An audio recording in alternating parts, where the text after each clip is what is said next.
Muy buenos días a todos, buen comienzo de semana. Estas son las recomendaciones bursátiles justamente la segunda semana de febrero del 2012. Tenemos un Standard Poor's 500 que, como pueden ver, comenzó el año con todo, ¿no? El fin del mes de enero trajo dos pequeñas bajas, apenas correcciones, y hizo que el mes de enero del 2012 terminase con una suba impresionante del 4,36%. O sea, a pesar de estas dos pequeñas caídas, que como ven son marginales, 4,36% de suba para enero, constituyéndose en el mejor comienzo para el Standard Poor's 500, para la bolsa americana, en casi una década, ¿no? Enero, entonces decíamos, un mes muy fuerte. Y febrero no se queda atrás. Fíjense que solamente con tres ruedas, 0,89 de suba el miércoles, 0,11 apenas el jueves, se tomó un respiro, pero el viernes volvió en buena forma y subió 1,46%, con lo cual en el mes de febrero lo que lleva acumulado es un 2,46% de suba. En el año, sumando enero y febrero parcial, febrero hasta ahora por supuesto, 6,82%, casi 7% de suba, un comienzo arrollador con índices como el Nasdaq que están más cerca del 10% de suba en el año y papeles que tienen realmente un rendimiento de casi el 15-20% en algunos casos, ¿no? O sea, un comienzo del año muy fuerte, con algunas señales que vamos a ver ahora que por ahora el mercado parece ignorar. Vamos a ver por cuánto tiempo, ¿no? Entonces, estos son los rendimientos hasta ahora, las estadísticas que hacemos siempre, y pasamos ya inmediatamente a analizar la parte técnica, ¿no? Vamos a empezar en primer lugar con algo que no lo hacemos habitualmente, y es un gráfico del Standard Poor's 500 con una extensión de 10 años y velas semanales en vez de diarias. ¿Por qué les muestro esto? Simplemente para enseñarles esta tendencia de largo plazo bajista, que comienza en los máximos previos a la explosión de la burbuja de las hipotecas, de la subprime, y luego fíjense cómo es respetada en el rebote que comenzó desde los mínimos del 2008, es respetada, caída y ahora vuelta a testear y potencial ruptura. Fíjense que hay una vela semanal que comenzó la semana pasada y parece estar por encima de esa tendencia. Entonces habría que ver, muy importante entonces, lo que pasa esta semana, porque si el día viernes el Standard Poor's 500 sigue subiendo, va a cerrar con una vela semanal por encima de esta tendencia y las posibilidades de que la rompa aumentarían, ¿no? Ahora fíjense un detalle, el RSI semanal, que es un RSI de más largo plazo, porque como estamos viendo en periodo de tiempo semanal, el RSI pertenece a las últimas 14 semanas, el promedio que se saca, está también en 82,15, ¿no? Un RSI muy sobrecomprado, que fíjense que qué pasó las últimas veces que estuvo en esos niveles, ¿no? Vamos a verlo mejor de esta forma. Fíjense, acá, bueno, acá estuvo en esos niveles, hubo una pequeña caída y luego el mercado rebotó y siguió subiendo. Esto fue a la salida de la crisis de las hipotecas, con un mercado muy alcista, ¿no? Muy alcista. Acá no lo respetó mucho, como podemos ver, a pesar de unas pequeñas correcciones.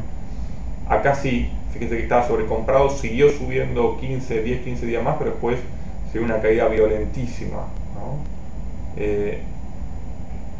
Acá también una caída bastante fuerte después, y acá fíjense, sobrecomprado, no pasó nada durante 20, 30 días, nuevamente sobrecomprado, no, perdón, sobrecomprado, cayó un poco, nuevamente sobrecomprado y después una caída violentísima que fue la del año pasado. Y ahora vuelve a estar de nuevo en niveles claros de sobrecompra, cosa que no tendría por qué manifestarse de un día para el otro, pero digo, se ve claramente como en estos momentos abrir posiciones alcistas puede ser un poquito arriesgado. Ahora, si pasamos a un gráfico de velas diarias en el SPI, que es el ETF de Standard Poor's 500 y por lo tanto es prácticamente lo mismo, vamos a poder ver también los gaps, que para nosotros son muy importantes. Fíjense que la semana pasada el SPI siguió dejando gaps al alza abiertos, ¿no? O sea, gap up abiertos que tiene que cerrar a la baja.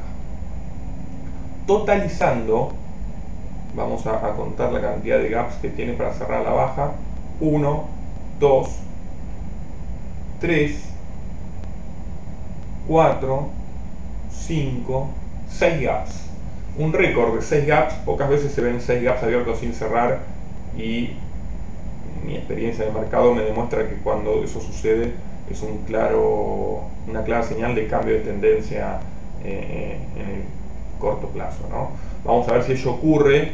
Acuérdense, para los que siguen estos seguimientos de mercado que ya tienen casi un año y medio de duración, pueden ir al archivo y ver los seguimientos de mercado anteriores, y fíjense ahí qué pasó las últimas veces que hubieron 4 o 5 gaps para cerrar en una u otra dirección, ¿no? Yo pienso que estos gaps se van a cerrar en algún momento, probablemente haya que esperar, pero así todo me parece que con un RSI en 82.54 diario, no el semanal, el diario, todavía está un poco más arriba que el semanal. Parece difícil pensar que esta semana la bolsa se las ingenie para seguir subiendo, pero todo podría pasar. Lo que sí, sabemos que el riesgo de abrir operaciones ahora nuevas al alza es importante, ¿no? El ratio riesgo-rentabilidad en este momento, a mi juicio, no es acertado, y sí las cosas están dadas como para comprar coberturas puts o lanzar calls u otro tipo de estrategias defensivas, ¿no? Entonces ese es el gráfico del SPI, como pueden ver clarito, los gaps abiertos abajo, y también como señal contradictoria de alguna manera el Golden Cross que estamos viendo, la media de 50 interceptando la media de 200 de abajo hacia arriba, que es una señal claramente alcista, ¿no? Cuando ello sucede puede ser que el mercado posterior a eso, puede ser dentro de 15 días, 20 días, en algún momento tenga una suba fuerte, pero antes decíamos estos gaps, no digo todos, pero por lo menos los más cercanos, deberían ser testeados, ¿no? Deberían ser testeados y cerrados, me parece a mí. Pero bueno, eso es lo que vamos, el timing del mercado en el corto plazo, por ahí es lo más complicado de acertar. Nosotros estamos tratando de hacer futurología con las herramientas técnicas que tenemos, y eso es el research que estamos haciendo, ¿no? Entonces hay que tener cuidado, digamos, hay que ser cautos por estas señales de sobrecompra claras que tienen que ver con el RSI sobrecomprado, muy sobrecomprado, los 6 gaps que tienen para cerrar abajo, y la distancia también del SPI con su media de 200 que se va agrandando más y también va dando señales de sobrecompra. Otros papeles que miramos habitualmente que presentan características similares, uno es Emerging Market, que como pueden ver también fue dejando gaps a la baja, y acá probablemente falte marcar alguno. Exactamente, lo tenemos acá, fíjense, lo vamos a marcar ahora para que ya nos quede.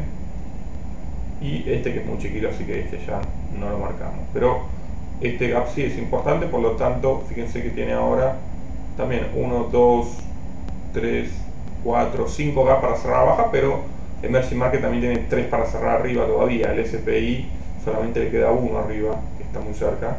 Emerging Market en ese sentido todavía tiene más para cerrar arriba, y la potencial ruptura de la media de 200 que se verificó la semana pasada, fíjense, con los últimos 3 días de suba, queriendo de alguna manera posicionarse por primera vez en mucho tiempo por encima de la media de 200 Emerging Market. Claro, el RSI nos dice que en 82.45 una corrección podría ser plausible en el corto plazo, ¿no? EFA, el ETF de Europa, fíjense que en este momento está testeando la media 200 desde abajo y parece queriendo romper este triángulo bajista, lo cual sería bueno para Europa, ¿no? Que pueda posicionarse por encima de este triángulo bajista.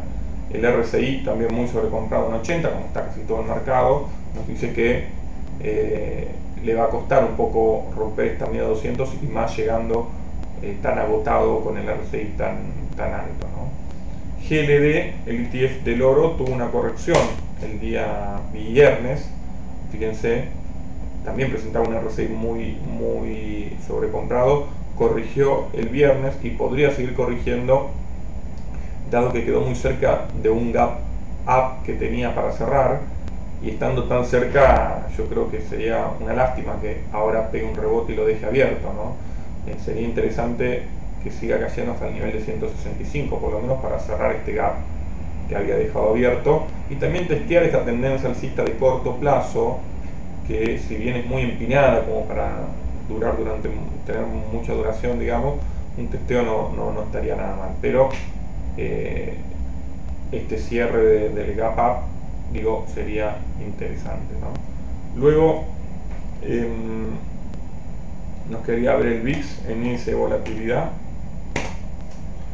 El índice de volatilidad que estuvo cayendo en los últimos días y ahora está en 17,10, el cierre del viernes, ¿no? En niveles mínimos. Fíjense que los mínimos que podemos ver son del año pasado, antes de que el mercado caiga fuerte por las noticias de Europa, etc.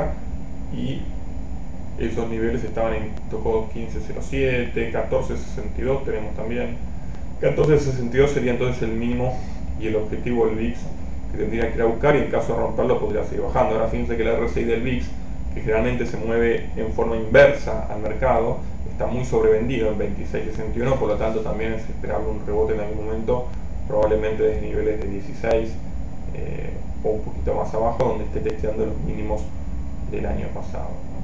Pero bueno, el panorama para el mercado es un mercado que viene estando sobrecomprado, no de esta semana, sino desde hace más de 3 semanas más o menos, porque tuvimos fuertes subas en enero, y eso hace que en algún momento vayamos a tener alguna corrección. Obviamente es muy difícil acertarle cuándo, pero las condiciones ahora son, a mi juicio, técnicamente más indicativas de una baja en el corto plazo que el mantenimiento de esta suba. Gracias por haber escuchado este research hasta el final. Nos estaremos encontrando la semana que viene, y luego entraremos en un periodo de vacaciones por 2 semanas de este research. Entonces la semana que viene, el lunes que viene, será el último research técnico del mes de febrero, y luego retomaremos nuevamente en marzo, pero les voy a recordar también cuando esté con ustedes la semana que viene en esta grabación. Muchas gracias y que tengan todos una muy buena semana.